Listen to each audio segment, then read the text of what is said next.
The content that was the most engaging and performed the best statistically was when it showed real people or real stories.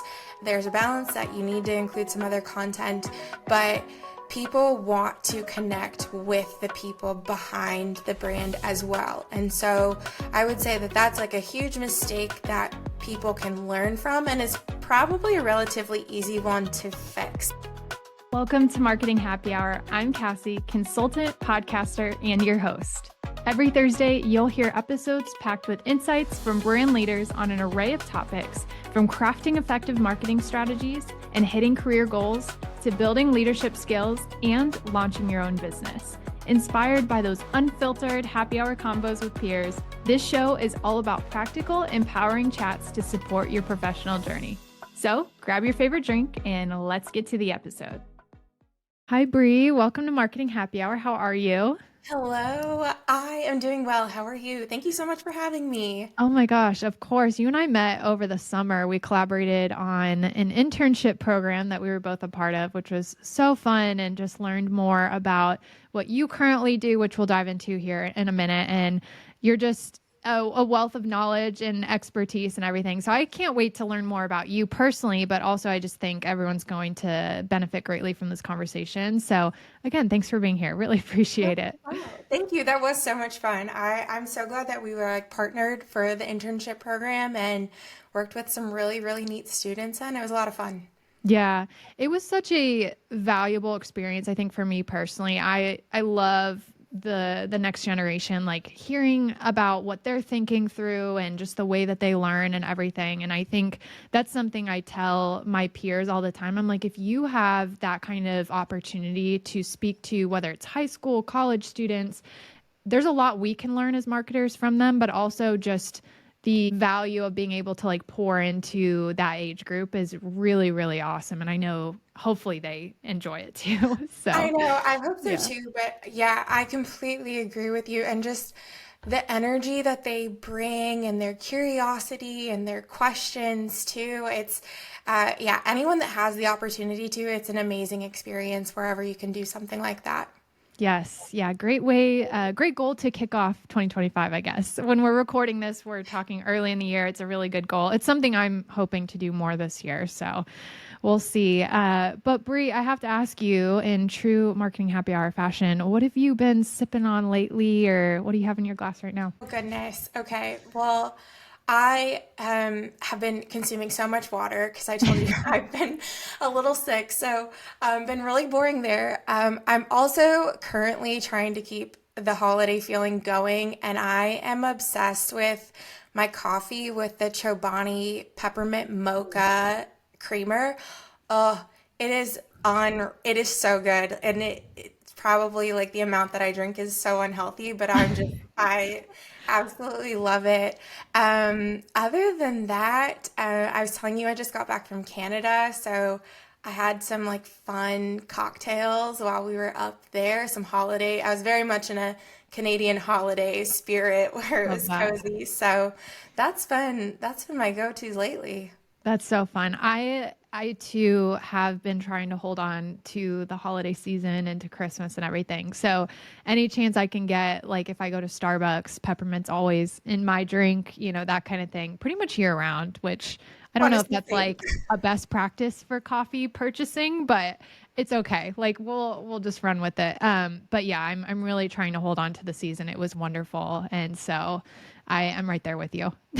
I do the same thing. I get some funny looks when I get an iced coffee with peppermint in it in June, but It's oh fine. well. It's kind of refreshing in a way. It's fine. I mean, we live in Florida. We're both here in a very hot state, and it's kind of nice. I don't I know. know. I totally agree. I'm glad I'm not the only one. Yes, absolutely. Well, Bree, so tell us a little bit more about what you do. You're in a really interesting, fun space, a space that we have not talked really much about on the show. So, how did you land where you are today, and kind of what are you working on lately? Oh my goodness. Okay.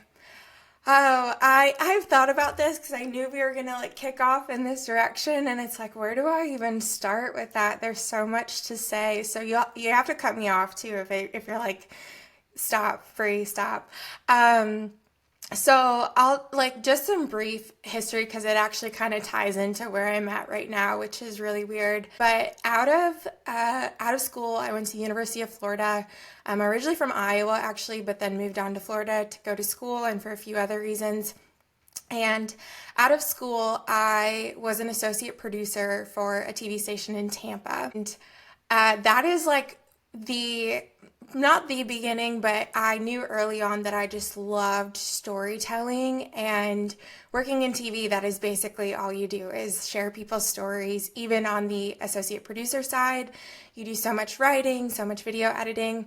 And so that was where my career kind of kicked off. And very random story, but I'll just share it and feel free to cut it out.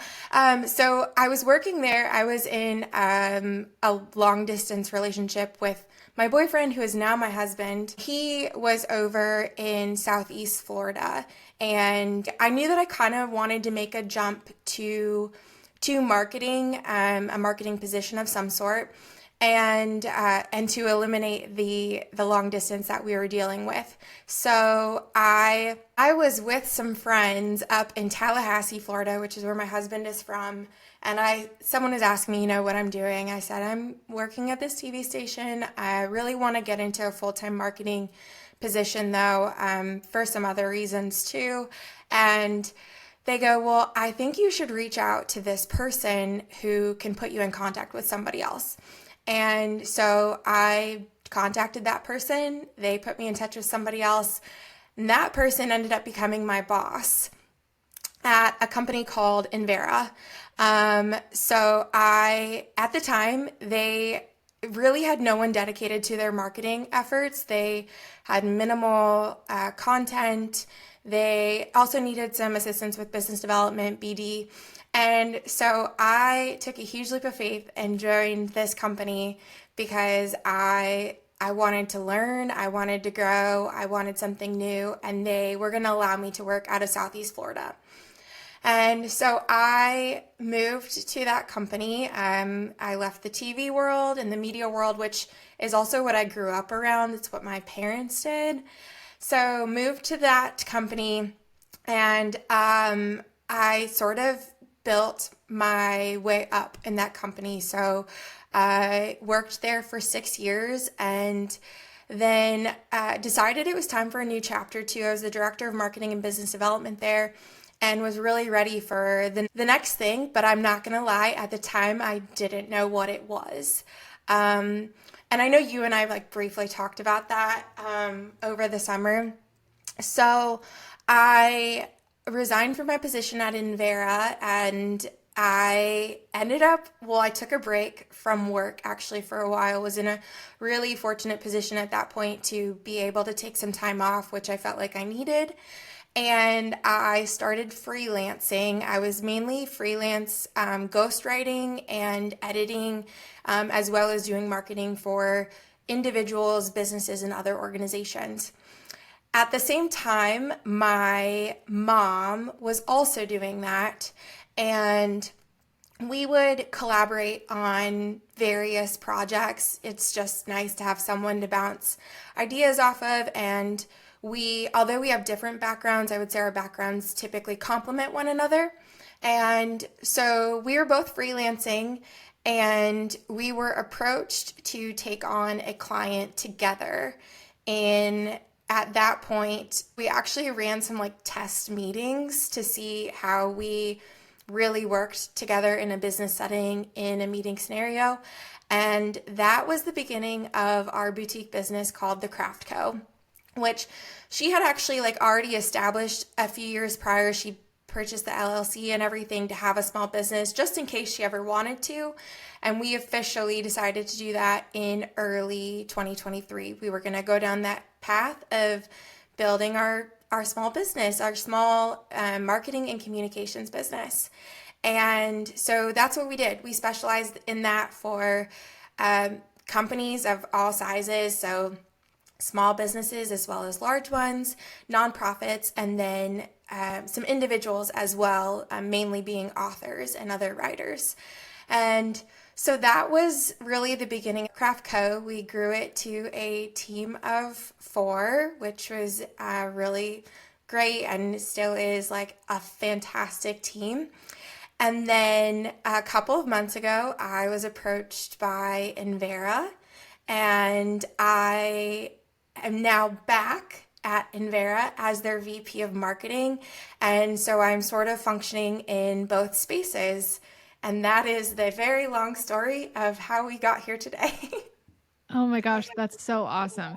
I love that you work with your mom. I think that's so fun. And that could be a whole conversation of just navigating work with family members or close friends or whatever. But I want to go back to something that stood out to me earlier on in your journey when you first started with Envera, this idea of sharing with others like what you're looking to do and your goals, like for you pivoting out of the media space and news and everything, and sharing with others like, hey, I want to get a marketing role, or I want to kind of step into this. I think that's so important. It's such a simple idea of like actually speaking out loud to other people in your circle, like what you're looking to do. But I think until we do that, it's really hard to be recommendable for opportunities, or even like your network is so powerful for landing different jobs and positions. So just that idea of like, don't be afraid to share with others like, hey, this is what I'm looking to do or what I'm working on.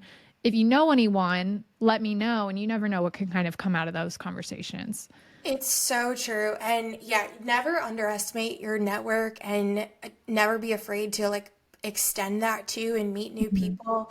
I think one of the biggest things that I learned early on in my career too that kind of works in connection with this is like saying yes to opportunities. And obviously, with healthy boundaries, I know that that's really important, especially today. But there were so many things that I would just say yes to random opportunities to learn something. For example, I remember in college, I had an opportunity to like sit in on a surgery. I learned very quickly that the medical field was not for me. I was like, this isn't it. My husband works in it, and that's great. But I was like, that's not for me. And then through internships too, I said yes. I said yes to working overnight hours at a location. I said yes to jumping on a boat to cover a story about lionfish, like just saying yes to the different things. And then along with that, not being afraid to, you really don't know where it's going to take you, what someone's going to say. And it's so scary, but when you can move kind of past the, well, what's the worst that could happen? And that was part of it too when I reached out to my contact at Envera, who ended up becoming my supervisor there. It was like, what was the worst that could happen? He was going to say he wasn't going to respond, okay. Or he was going to say, hey, no, sorry, I don't think you're the right fit. It's just don't underestimate the network and don't be afraid. I wish that was something I had really recognized early on, but I share that with everybody now. I'm like, don't be afraid. You're probably overanalyzing it yourself. Just make the jump, ask the question, anything along those lines. Absolutely. And chances are, one thing I think about all the time is like most of the people that you are probably reaching out to at one point, they were in a similar position to you where they were looking for their next step and kind of reaching out to their network or putting themselves out there. And so most of the time, people are pretty willing to pass that along. And I think, again, like 1000% relationships are so incredibly important for just opportunities and everything. And I love how you mentioned as well, just saying yes to things. You never know what happens. And then worst case scenario, it's a notch on your belt. It's part of your experience, and you kind of step into the next chapter or whatever when you're ready. So both huge strategies for career, I think. Absolutely. Yeah. I was just talking to like a young entrepreneur yesterday about it, and I just said, I was like, just say yes, learn everything that you can. Yep. Yep. 1000%. So I want to talk a little bit about marketing specifically. And something that you've mentioned in the past is how brands struggle with defining their why, which 1000% agree. And I think this is like such a foundational element for brands to figure out. because it helps you articulate your message and how you're speaking to consumers and how you're promoting your products and services.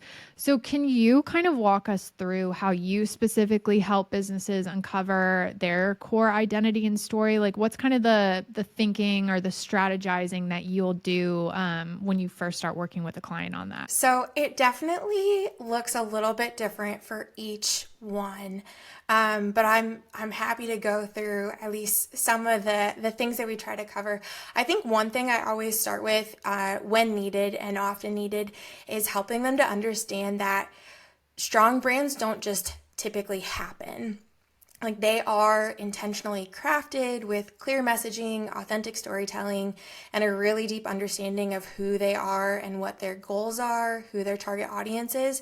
And I know, and it's really hard to see that sometimes without another perspective. If you're really in deep with your business and the operational side of your business, it can be hard to have that perspective and actually remember why you're doing something or what's really driving the goals of your business. So it can be extremely helpful to bring in another perspective, even on a personal note. If and when I do this for myself, which we try to do regularly, I like to have somebody else there too, because you just don't always see it on your own when it comes to your own business or your own organization. So like I said, it doesn't look the exact same for everybody. It really depends to like, is it an existing business or organization, or is it brand new too? I've worked with a couple that are launching their brand new business. So that process looks a little bit different. Whereas if they're existing, we have some data and some content that we can kind of analyze that they've already created to see, okay, how is that really resonating? What does that look like today? And that can be helpful. So the process of what we typically go through is normally we do a couple strategic planning sessions for the organization that we're working with, or in Vera, we would do that internally. And that often involves like a SWOT analysis, so strengths, weaknesses, opportunities, and threats. I don't underestimate like the tried and true, and that one is, I love the brainstorming that can come from those sessions to really doing them like on an annual basis at a minimum, because new opportunities will have presented themselves throughout the year that you didn't recognize previously. And should that be a part of what your marketing plan is for this next year, since timing wise, it works out well that we're talking in January. So we're looking at that. Are there new threats to like recognizing that things can change from there? From there, we will typically do a content analysis if they have existing content. Otherwise, we are doing like a competitor analysis as well. And I don't like people to get like too hung up on the competitor side of things, but it is good to know what someone else is doing out there if they're in a similar space. What does their content look like? What is their brand saying? What's their messaging like? So that you can see what your differentiators are as well too, and how would you show up in a similar space if needed. And then we often will spend some time identifying their target audience or audiences. For me too, within Vera, that often comes with creating like a target persona or multiple target personas. So for example, like within Vera, I know that I have a couple, and each one is different in what messaging resonates with them, where they're at in terms of digital marketing and media, where they're going, what they're looking for, their motivations for purchasing something, all of that. So really analyzing that and putting together a plan with all of those different, I even like pulled one up so I could reference it too as I'm like talking about all of this. It is honestly like a bullet point of, okay, this is their type of media usage, where they're at. These are their pain points. This is the marketing approach that often resonates with them the most. And it gives you a foundation for just about everything going forward. And I think that in particular is really important, because it's so easy in this space, and we know that because we work in it, but people are like, oh, just create an Instagram and just do it. and just post a few pictures and you'll be great. And there's so much more that goes into that with being really intentional to make sure that one, you're being authentic to yourself as a brand, but that it's actually going to resonate with the people that you're trying to reach as well. Yeah, 1000%. And I think to your point too, just kind of analyzing this occasionally and just ensuring that depending on the brand goals, the business goals overall, like everything is kind of aligned and on the right track. Do you feel too that there are any like mistakes or things that brands get wrong when developing this brand identity or just overall strategy really for marketing that a lot of brands you feel are doing, but should probably kind of pivot in 2025 and beyond? Yeah, okay. So this is one that I talked a lot about last year, and I would say it's continuing to, is I see so many brands that want to be good at everything or they want to be everywhere. And and I would say the opposite is true. You really don't need to be good at everything. You can be really good at one thing. And at the Craft Co, we refer to it as like the halo effect. And we didn't coin that too, that came from other places. So, but it is a halo effect. So when you're really good at one thing, you do have sort of a halo effect. It extends beyond. But if you're trying to be everything and be everywhere, I would say you often lose sight of really who you are, and you're not as memorable or recognizable to other people because they don't understand what you do as well. And like, don't get me wrong, I think that's really tricky because a lot of businesses have more than one, you have more than one thing that you're doing, but it's really being intentional and focusing on what is that main message that you want to get across, and then determining based on your target audiences, what is the most impactful place for me to be? Where should I really be putting in the most effort for those places? And the answer isn't that you should be on every social media platform that exists. You should really be selective of it too. Like where can you show up and be consistent with that? You know, not show up one time and then leave for the rest of the year because you felt like you needed to be there. But where can you be consistent? Where can you be yourself too? And where is your audience? Are they actually on that platform? Because if they're not, then I'm not sure it's the best place for you to be as well. I would say another one too, that I had a lot of conversations with this past year, and I think they'll continue, is recognizing that your brand is more than your logo. I know it might sound cliche for everyone listening here, but I think it's a really important reminder for either people on your team and at your business or for your clients too, depending on the situation that you're in, because it goes so much farther beyond than your logo. It's really, your brand is the connection that you create with your audience. It is their perception, their emotions, and their feelings when they think about that. And that brand is like where you build trust. It's where you build relationships. It's how you connect with people or with your target audience. And I see people always like slipping and forgetting this too. And I get it's really, really easy to, because you automatically, when you think of a logo, like you're like, oh yeah, that's that brand. But if you go just a step beyond that, it's so much more than that. I was having a conversation with someone, and this is kind of a dramatic example, but I was like, look, like you could change your logo to pink tomorrow and it won't change the perception of you. People might say like, oh wow, they went from that color to pink. Like that's abrupt and kind of a random change, but it's not going to change how people actually perceive your brand. That's a good reminder because I think a lot of times, especially small businesses, will kind of start with the visuals first. Like whether they're establishing their business for the first time or they're doing a rebrand, for example, like they really want to start with the visuals because it's so, I understand it's very tangible, right? Like we can immediately see it come to life. It's something that's like semi rewarding right away, you know. But I think to your point, just kind of knowing the essence and who you are as a brand and who you're speaking to and like values, what do you want to be known for and everything. And your visual brand really design wise should flow from that because there's so many different elements with colors and fonts and everything that speak to some of those brand values and everything. So we have to remember like the psychology behind it too. So as fun as it is, it's important to get those other details down first, I think. It really is. And that doesn't mean not staying true to you Mhm. too. It's really finding the balance and the blend of all of that, like you're saying, like taking Yep. into account the psychology behind. I know some people are trying to get away from it, but colors do like tend to evoke certain emotions, and at least making sure that you're recognizing what some of that means and the impact that it can have visually before you're really just jumping in and saying, well, this is my favorite color.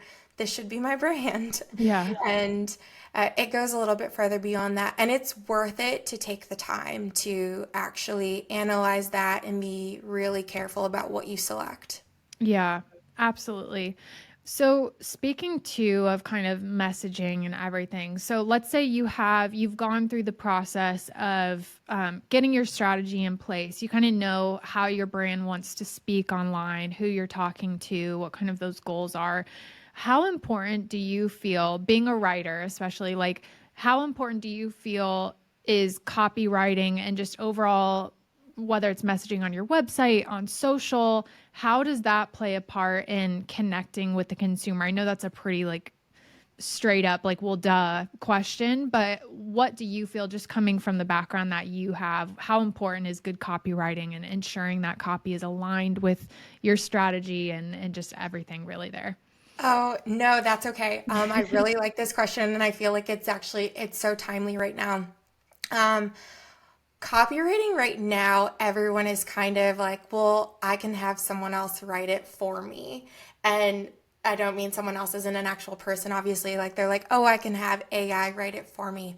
And I'm not saying that that isn't a tool and a really good resource for writers, but I would be really careful today that your copywriting doesn't come across like a robot wrote it Yeah. or that someone else didn't, because it can be really pretty obvious when there hasn't been any oversight or editing, and we can tell that someone else wrote either the web article, whether that was on your blog or a social media post, anything like that. It's pretty telling when it's not you. And like I said, I'm not saying like don't use the resources that are available to you. And as someone who has to write a lot and for a lot of different voices, like it can be really really helpful to have that as a resource, but you have to be a really strong editor too, not just a writer. And at the end of the day, you need to understand your audience really well and the goals, the style, the tone for whatever format you're writing. You really need to understand what the structure should be, because to me, that's one of the biggest concerns now when it comes to copywriting. And the most obvious is when people are using it and it's not them and it's not coming across very genuine. Yeah. Absolutely. I want to pivot really quickly and ask more about like just your personal writing skills, and then we'll go back into more of that strategy piece. But how are you as a marketer continuing to build those skills? I know obviously consistency of just practice and making sure it's a regular part of your day to day, but anything else that you'd recommend to especially new marketers who are just getting those skills honed in for the first time? Like what can we be doing to really grow in that area? Yeah, so I would say my recommendation, and something that I try to practice a lot too, is writing for different structures and different formats. I think it's really easy to get stuck in just one and Mhm. say, "Oh, I'm just writing, the social media copy, or I'm just writing the content for the website."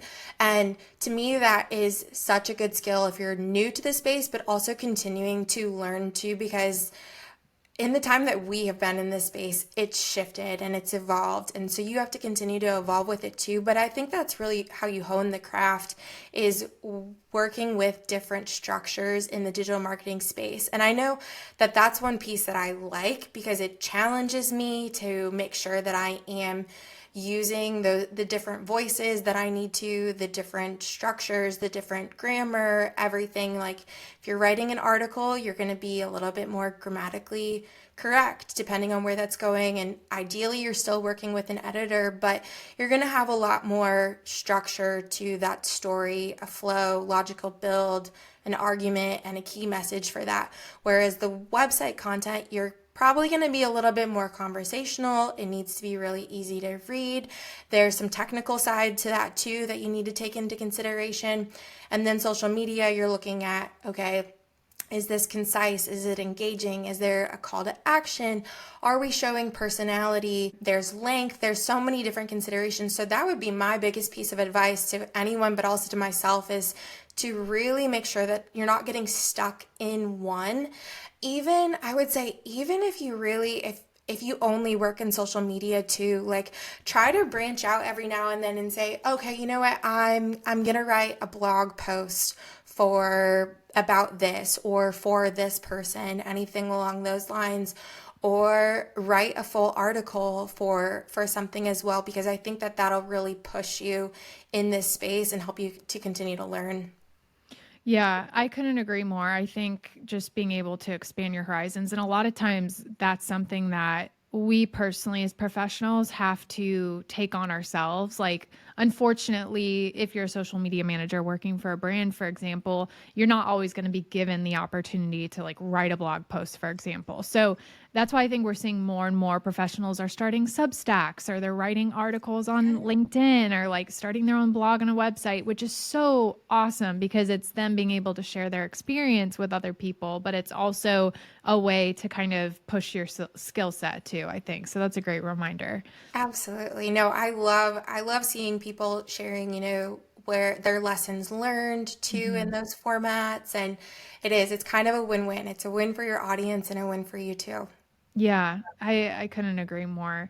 So going back to kind of the brand strategy process for a minute, we talked a lot about the brand identity piece and how do we think about that. We talked about target audience needs. Now, combining the two of them and preparing to start to create digital content, how do you recommend we approach thinking about those different pieces and creating content that not only aligns with that identity, aligns with your mission, vision, brand voice, things like that, while also fulfilling needs that your audience has and providing value to them, etc.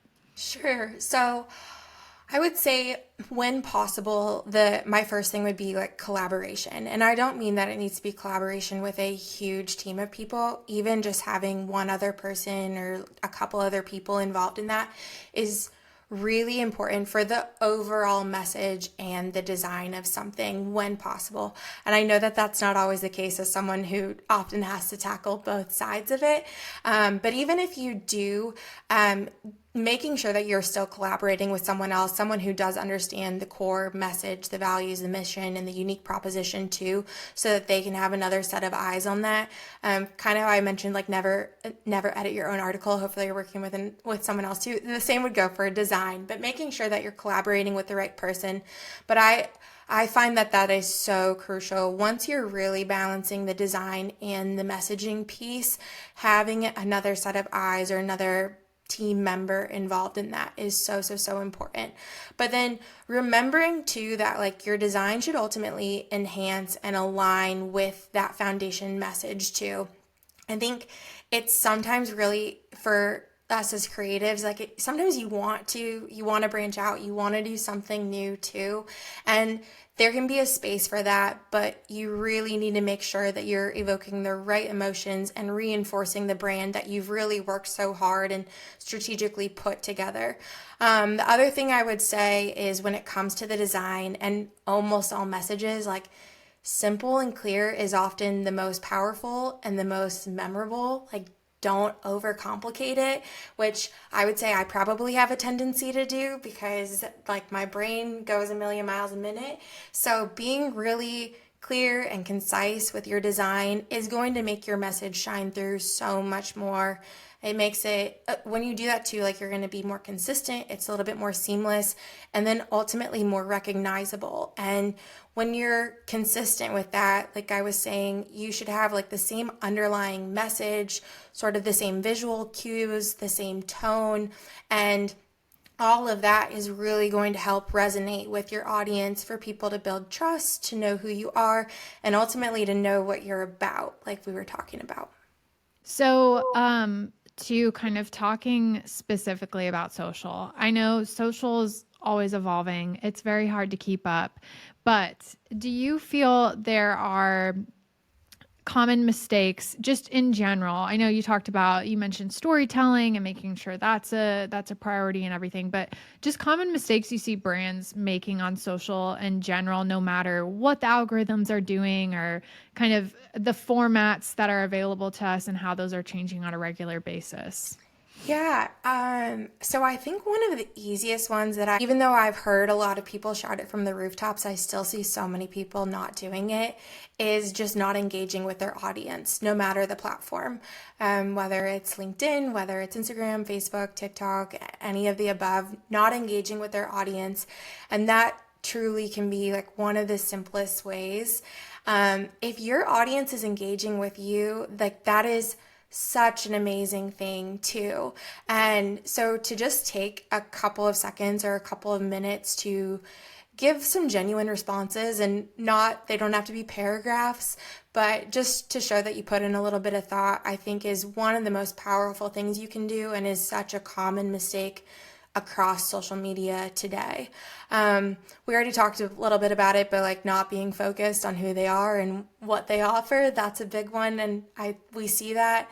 And then the other one that I would say where I see a lot of brands moving in the right direction, but there are still some, but just not being authentic, not showing the real faces and the real people behind your brand and your story. And sometimes that's hard. And I know there are a lot of factors going into that, but I just spent past month like analyzing the marketing metrics for Invera as well as a couple of other businesses.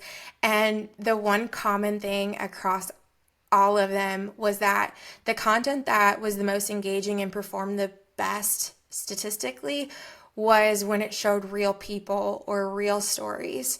And I know there's a balance. There's a balance that you need to include some other content, but people want to connect with the people behind the brand as well. And so I would say that that's like a huge mistake that people can learn from, and is probably a relatively easy one to fix as well. I agree. I think that's a huge, I don't even want to call it a trend because I think it's something that we've known for a while, but I think it's becoming a non-negotiable really Right. for social media. And I love to, I'm starting to notice that there's new content creator roles opening at brands. So like brands are hiring people who can serve as the face and the human element to a brand on social media, which is really interesting. So we're seeing more of that, and just identifying a spokesperson or getting your founder involved in videos and everything. And I think just overall people connect better with people anyways. So They do. No, they do. Mhm. I love seeing too the businesses that are really maximizing on like the personal brands at their Yes. company too. And it's not that that needs to be a necessity or like pressure for your employees, but when you have some employees that are doing that, I think that's so amazing when I see businesses really lifting up their voices and their stories, and that's really impactful for your organization's brand. Again, we mentioned that social is just an ever evolving, ever changing element to marketing. But how do you feel brands should either? There's kind of two parts to this question. Like brands should be staying on top of all of that stuff and ensuring that they're evolving with these platforms, but also just in general as a business grows, like how should a presence not necessarily be changing completely, but just growing with the business, if that makes sense. When it comes to like the trends, well, so I think it's important to have someone that is that is like staying on top of what's changing, but not someone who's going to jump on every single trend that is is there. And I mean, it can almost be like fast fashion too. So we don't want that. It is good to be aware of what's going on in the space and the impactful changes, what is trending, but balance that too with not necessarily needing to jump on every single thing. Just a related example too, AI is such a buzzword across industries right now. And then there is a technology company, a security technology company. So for them, it's like everyone has questions about it. And that is a big thing for us as an organization to be aware of and know how technology is evolving as well too. But again, like recognizing that not every form of AI is what is needed for our audience. So taking into account like their voice as well too of, well, would this really match what they're looking for technology wise? And if so, then okay, we need to explore that. But if not, then it's probably not a necessity. And I think you can say the same thing about marketing and social media and all of the trends with that too. Take into account your audience's voice too. Like if they have ever given you any sort of insight into if they would want to see you in that space or do that. And then if they have, that might be a really great opportunity. And if not, then you should definitely be considering that too. That goes back to our, you don't have to do everything or be everywhere. I have to tell you, I love the parallel of fast fashion and jumping on trends. I think that makes so much sense to me.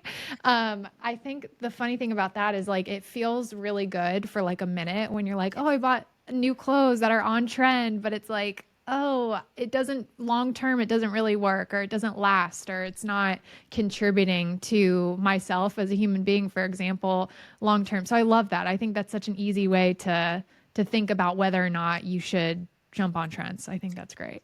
Oh, good. Yeah, I Yeah. think no, it's so simple for people to be like, "Oh, this went viral. We should do it too." And it's so then I go back to the why. Okay, well, if you did this, would it resonate with your audience or no? What value does it get? Does it bring either to your business or bring to your audience? And it's easy. Like we are so inundated with brands and trends every single day that to even think about the exposure to the number of brands that you have daily is wild. And I've like sometimes gone down rabbit holes to actually like try to find out what that number is, but I would avoid doing that if I were you. Don't recommend. But it's finding that balance too of like not necessarily jumping on all of that, and it can be really hard. But that's too why it's really important. Like if you're a business owner, for example, it's hard. I get it. Like there's a reason that larger organizations are hiring people for the content and all of that because it is hard and you want to be present and you want to be there. But I think that extra couple minutes that you spend to really dive into the why is so important. Yeah, I think so too. I think that's the moral of this episode of just Right. understanding why are you doing what you're doing and how do you communicate that and everything. Yeah.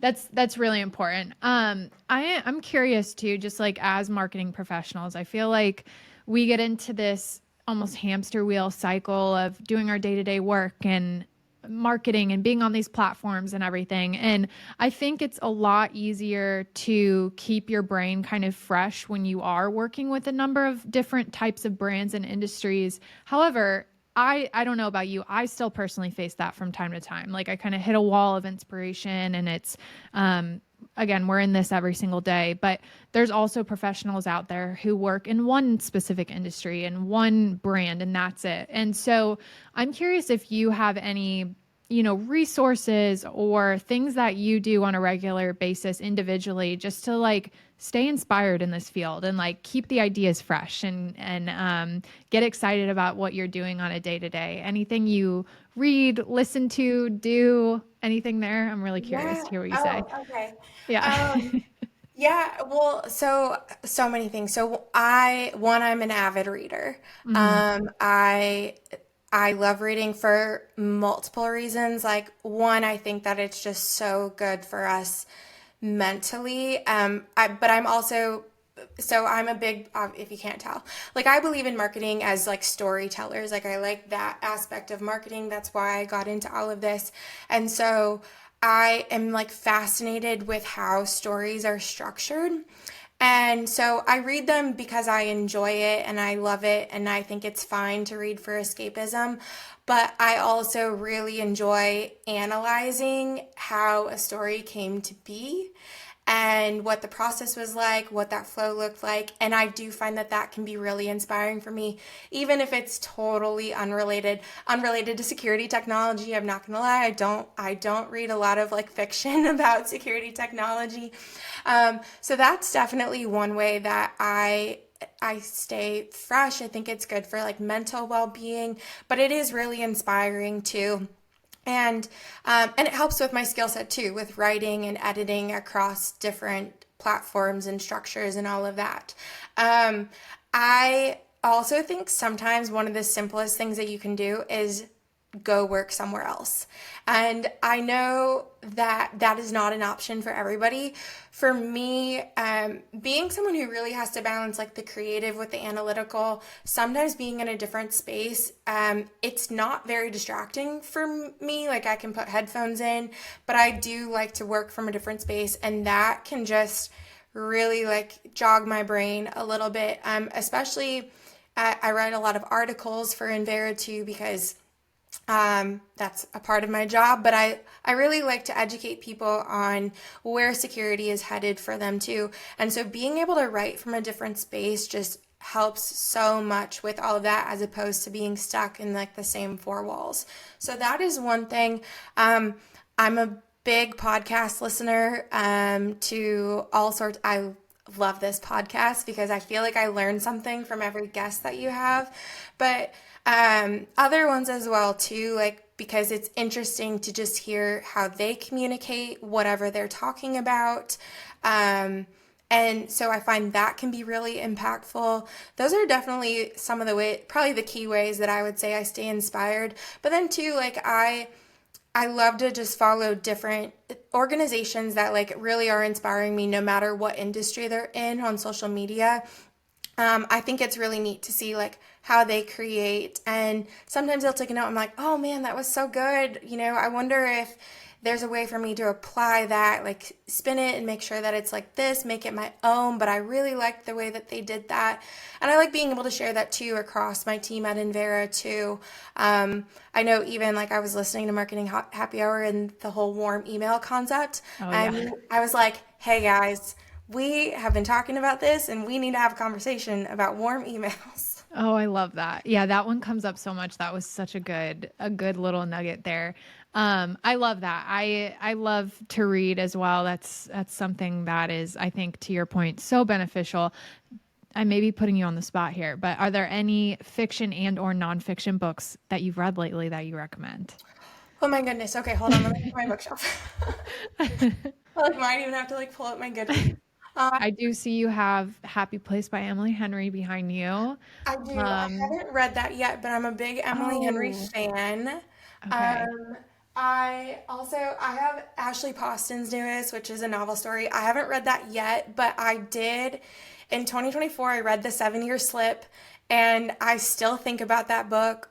Oh my Highly, highly, gosh. highly recommend. It is magical realism. Okay.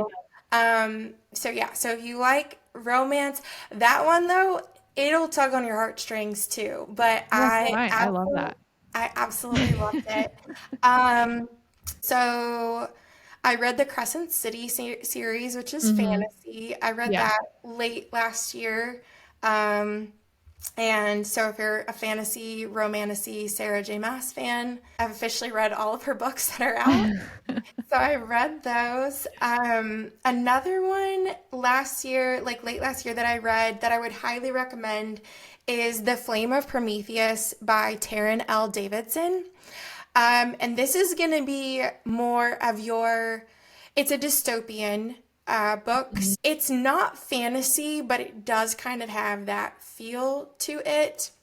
It's very much an adventure enemies, well, friends to enemies to lovers setup. But Taranell Davidson is fantastic too. She's really good, and that is book one in what will be a series, and it will 100% leave you wanting book two. So Oh, that, amazing. yeah, those are, I mean, some of my recent ones. I need to read Darkly. That one's at the top right there. I'm talking to that author in a couple of days, Oh, so I need to cool. read her book. Yeah, this is my TBR shelf. TBR. Oh, fun. Oh my gosh. Okay. Well, I'll follow you on Goodreads and I'm excited because I need to get into the reading inspiration for 2025. Oh, So I it's always love to ask everyone what they're yeah, reading oh, it's lately. so good. Yeah, whenever, like, anytime I've fallen off the bandwagon, I feel like I know it, but the second I'm back on, I just feel so much more I know. inspired with across the board. So, I agree. highly recommend. In terms of nonfiction, I don't, I'm not gonna lie. Um, in the only nonfiction I think I read last year was Save the Cat Writes a Novel, which, if you're interested in writing books, I would definitely recommend, but that's Uh-huh. probably not very exciting if you're not.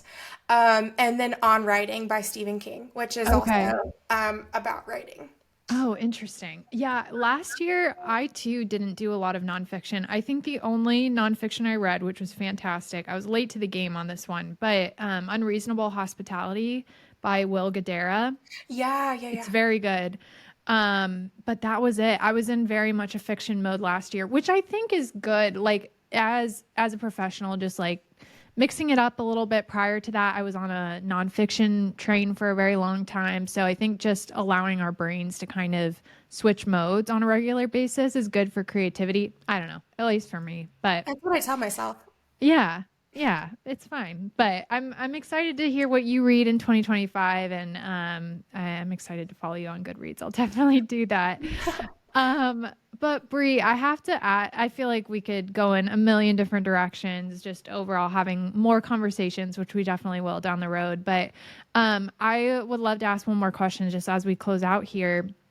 But if you could go back and give yourself one piece of advice at the start of your career, early on in your career, what would you share with young Bree? Oh my goodness. A lot of things. Never start drinking coffee. No. That it's okay. I'm fine with the fact that I developed that habit. There's so many things, but I think one that kind of encompasses a lot of what I would tell young Bree or anybody else is to cultivate resilience, Hmm. especially in this space. And I think some of the ways you do that are like not being afraid, like we talked about, not really listening to those inner voices that maybe tell you you can't do something or that it's super scary. Um, Learn from every experience, no matter what it is. Adapt to change. Don't be afraid to ask for help when needed. And I think part of cultivating resilience too is like practicing stress management, being mindfulness and exercise for me. So to maintain like mental and physical well being. Without all of that, like you can't enjoy the process as much, and but when you do that, you can, and you can lead, and you can continue to have this posture of learning from every single experience, overcoming challenges, and all while taking care of yourself as well. So I think that's what I would say. Yeah, so good. I couldn't agree more. I think you got to take care of yourself first and foremost so you can serve others, help the brands that you're building, things like that really contributes to how we show up. So I could not agree more. Well, on that too, I would love to be able to just stay connected with you and the brands that you work with. What's the best way to get in contact with you, follow your professional journey? Where can we do that online? Sure. So, for my professional journey, it's probably easiest to find me on LinkedIn, Brie Shouppe, and the Craft Co is also on LinkedIn as well as Invera. That would be at Invera Systems and then at the Craft Co there.